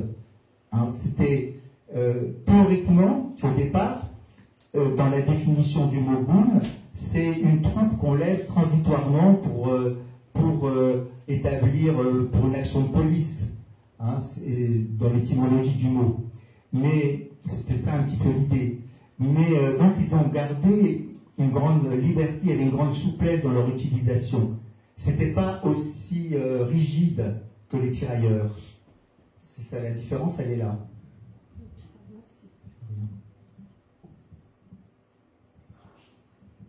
J'ai une petite question. Pour les combattants des autres pays, que ce soit les tirailleurs sénégalais ou les Algériens ou même tunisiens, c'était aussi la même chose. Ils sont venus jusqu'en Alsace aussi ou... Ah oui. Mais ils n'étaient pas mélangés, marocains. Eh ben, c'est-à-dire que dans les combats, dans la 3e DIA, bien sûr, il y avait des Tunisiens, des Algériens, et notamment Serge Letang. À un moment, il a combattu au Haut-du-Fin. Hein, j'ai dit que c'était le 6e régiment de tirailleurs marocains qui s'est illustré au Haut-du-Fin. Donc, bien sûr, il y avait des unités qui se complétaient, qui étaient sur un champ de bataille. On peut faire relever des goums par des tirailleurs marocains, algériens. Voilà, ils étaient ensemble. Les Sénégalais aussi. Alors, non, je ne crois pas que les Sénégalais. Non, parce que, en fait, les journalistes qui souvent ne vont pas au fond des choses, ne recherchent pas suffisamment les faits historiques, utilisent le terme tirailleur sénégalais pour tout le monde. Pour eux, c'est un terme générique qui couvre tous les combattants venus du Maghreb. Et il faut les différencier. Oui, parce que là, on parle, les goums vont être engagés en Tunisie, puis après avec l'armée de juin, et c'est toute l'Afrique du Nord qui est concernée. C'est les Marocains, les Algériens, les Tunisiens que les Américains vont réarmer et qui vont débarquer, hein, qui vont libérer la Sicile, la Corse et puis l'île d'Elbe, et qui vont débarquer. Alors que les tirailleurs sénégalais, donc ils n'étaient pas concernés à ce moment-là, mais ils ont été concernés. Par contre, ils ont payé un gros tribut en 40. Hein, ils faisaient partie de l'armée française, et là, ils ont combattu en 40. Hein, mais alors après, peut-être plus tard dans la guerre, entre 45, mais en tout cas pas à ce moment-là. Hein, pas à ce moment-là. Si vous permettez, s'il n'y a pas de questions, j'ai une question pour vous. Est-ce que quelqu'un peut me répondre pourquoi on fait ça? Nous, en tant que consulat, pourquoi on travaille sur ce sujet des goumiers? Le devoir de mémoire. Le devoir de mémoire. Oui. Il y a autre chose? Je vais un peu tricher, mais ça Oui. Je pense peut-être pour s'en servir comme argument avec tout ce qui se passe en ce moment aussi. Ça m'amène peut-être du coup à une question que je voulais poser. Pourquoi on n'en parle pas assez dans les manuels d'histoire ou dans le système éducatif scolaire, d'après vous? Alors, bon, je ne sais pas. Alors, pour répondre déjà avant, c'est très important ce que vient de dire monsieur le consul. Si on s'engage, je veux dire, au niveau de la Koumia, pour perpétuer cette mémoire, c'est déjà pour rendre hommage effectivement à tous ces combattants et tous ceux qui ont donné leur vie, à peu près 1600 morts, hein, pour une 15 000 engagés, à peu près, et pour donner un sens à ce sacrifice et à cette fraternité d'armes et cette dimension-là d'exemplarité et que ces combattants-là, ils aient œuvré pour renforcer l'amitié franco-marocaine. Ça, c'est très important. C'est très important Moi, j'étais très heureux, il y a 4 ans, d'avoir été invité à Oujda pour faire une conférence. C'était à l'initiative de Jamal Saïd. Une très belle exposition, c'était un peu celle qui est là. Hein. D'ailleurs, il y a mon père sur une des images, etc. Parce qu'il a eu la bonne initiative d'interroger à l'époque tous les goumiers qui étaient encore là. Et cette notion de fraternité entre le Maroc et la France, qui dure depuis longtemps, et je recite le nom du maréchal Lyoté parce qu'il est important. Pour nous, c'est pour ça, par exemple, que le 8 mai, le président de l'association Lyoté, et je vous invite, si vous avez l'occasion, d'aller voir le château du maréchal Lyoté, c'était quand il n'a plus été responsable du Maroc, il s'est revenu à son château, près de Nancy, et il y a notamment un très beau salon marocain, et plusieurs sultans sont venus lui rendre visite, et notamment il y a des photos avec le futur Hassan II, qui était enfant et tout. Donc il a été extrêmement, les liens qu'il a établis avec le Maroc ont été très forts et perdurent encore aujourd'hui. Donc ça donne un sens à ces combattants qui sont battus ensemble. Ça, c'est aussi important. Je voudrais quand même répondre plus précisément à la question pourquoi est-ce qu'on n'en parle pas dans les manuels d'histoire à l'école à nos enfants. C'est malheureusement parce qu'une dérive, une tendance a eu lieu au sein de l'éducation nationale de privilégier les facettes les plus noires plutôt que de faire la gloire des grands faits d'armes ou des grands personnages qui ont fait l'histoire de France ou l'histoire des Français avec leurs amis africains ou alliés européens. Donc c'est vraiment une tendance et qui vient de la guerre d'Algérie. Avant la guerre d'Algérie, entre les Français et les Algériens, les livres d'histoire étaient tout à fait orientés vers la glorification il y avait Charlemagne, il y avait Napoléon, il y avait Jeanne d'Arc, il y avait donc tout était positif, voyez. Et depuis donc 62, c'est l'inverse qui a pris le dessus, et l'enseignement en France, malheureusement, privilégie toutes les facettes noires et négatives de cette histoire commune qui nous rassemble aujourd'hui. Donc c'est dommage, je regrette beaucoup, et effectivement, on gomme de l'histoire de France dans les manuels, vous voyez, chez vos enfants. D'abord, l'histoire ne commence que la Révolution française. Ah bon? Qu'est-ce qui s'est passé avant? On n'en parle pas. Et puis, la colonisation, c'est mal, on a fait que du mal, que c'est raciste, vous voyez, tout ce qu'on entend aujourd'hui. Non, les choses ne sont pas aussi simples que cela. C'est une très bonne question que vous avez posée. Moi, je regrette de lire ces livres d'histoire qui sont de façon très tendancieuse, très orientée. Je peux lire contre l'histoire, la justesse de l'histoire. En histoire, il y a des côtés positifs, des côtés négatifs. Il faut tout envisager, il faut tout regarder. Il y a d'autres réponses? Pas d'autres réponses à ma question? أنسى أدري شهادة؟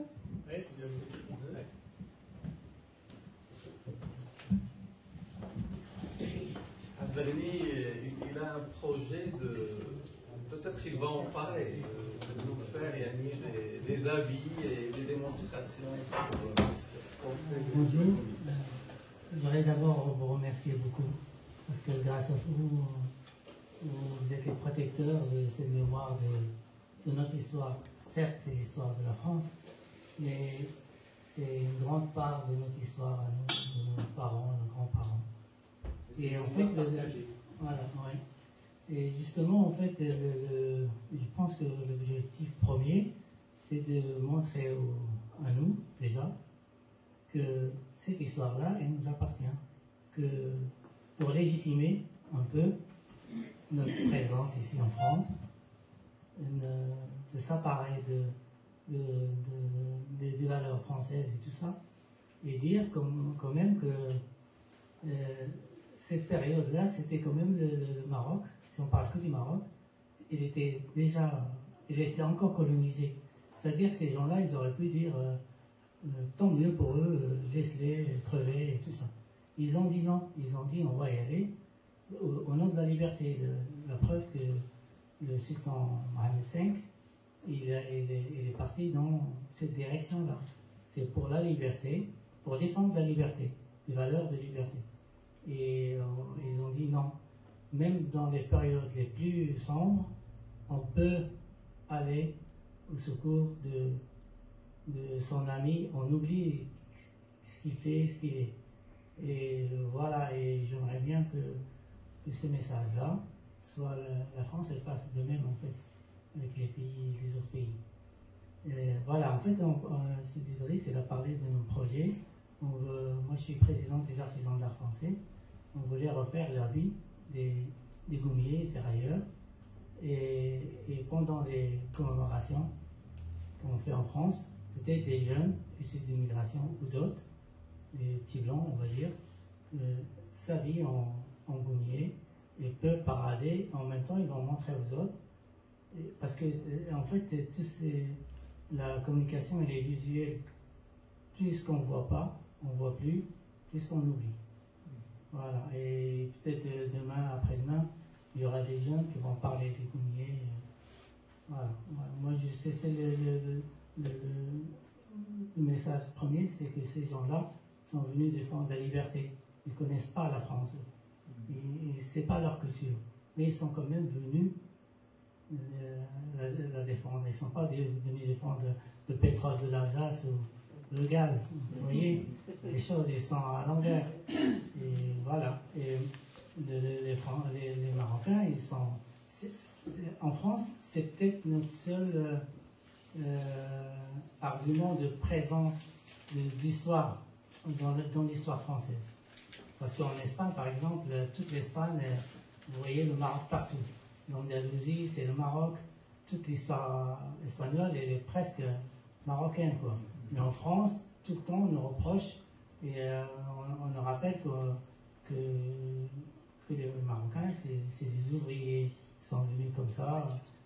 Mais non, la France, elle existe maintenant, c'est grâce à ces gens-là. Sinon, il n'y aurait pas de France. Tout à fait. Alors, je regrette je reparle de la commémoration, la journée d'hommage au mulet pour les goums marocains. Et très souvent, il y a des jeunes marocains ou d'origine marocaine qui sont là. Et symboliquement, si monsieur le consul, quand vous allez déposer la gerbe de l'ambassade du Maroc, du Royaume du Maroc en France, vous pouvez être accompagné d'un ou deux jeunes avec vous. Hein, c'est quelque chose qui s'est souvent fait et qui est symboliquement très important. Très bien, on essaiera de faire ça. Moi, juste je voudrais juste passer un message à nos jeunes. C'est vrai qu'on travaille sur ce sujet pour aider nos jeunes franco-marocains, marocains tout court qui sont ici, de sentir une certaine fierté. Du fait qu'ils sont franco-marocains, c'est un atout, c'est pas un handicap. Et ils doivent être fiers d'être d'origine marocaine ou autre. Ils ont participé à la défense, à la construction de ce pays. Et ça continue.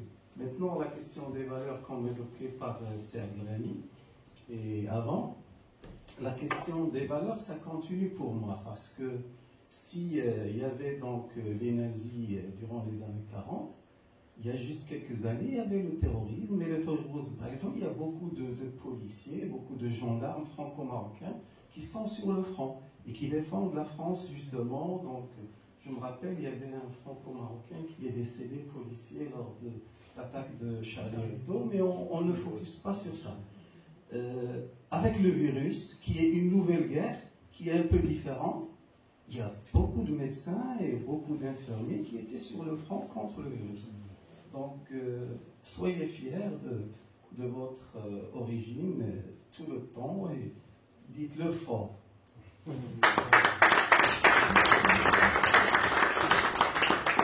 Oui, c'est très vrai. Alors, on a cité tout à l'heure l'appel du sultan Sidi Mohamed Ben Youssef, le futur Mohamed V. C'est un texte, je vous invite à relire, qui est très fort. Il y a aussi un très beau texte, alors bien sûr, sans compter tous les récits historiques.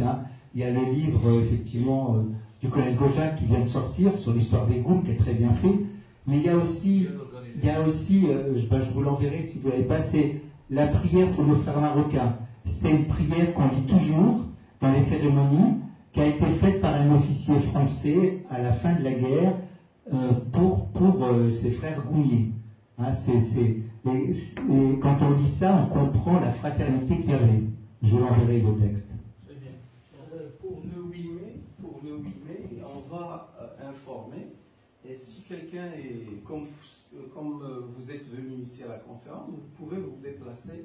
Donc lors de la cérémonie, on va faciliter ce déplacement. Peut-être qu'on peut utiliser les voitures du consulat. C'est où Alors, c'est un site qui s'appelle la Croix des Moines. Le village, c'est Basse-sur-le-Rue. Mais, qu'est-ce qu'il va vous dire? C'est Basse-sur-le-Rue, c'est au-dessus de Cornimont. Donc, au-dessus de la Bresse. La Bresse, Cornimont, c'est à 17, mais il faut arriver tôt parce qu'il y a un monde fou. Pour vous donner quand même, en général, il y a 200 à 300 personnes. Il y a une quinzaine de maires, il y a le consul, le président du conseil départemental, le préfet. Enfin, c'est une grosse cérémonie. Oui. Et il faut venir tôt parce que c'est la montagne, c'est là où ils ont. Alors il y a des hivers, il y a des fois le 8 mai il neige, des fois il pleut, des fois il y a du soleil, il faut venir tôt. Mais c'est vraiment une cérémonie très émouvante. S'il n'y a plus d'intervention, je vous remercie. Je remercie mon orateur, merci beaucoup, colonel. Passez notre bonjour à M. Duclos. On essaiera une autre fois de l'avoir montré. Au nom de la Kounia également, merci. Merci beaucoup. J'espère venir le juillet. Merci. Donc il y a l'exposition, si vous avez quelques minutes de passer voir et à la prochaine. Merci beaucoup.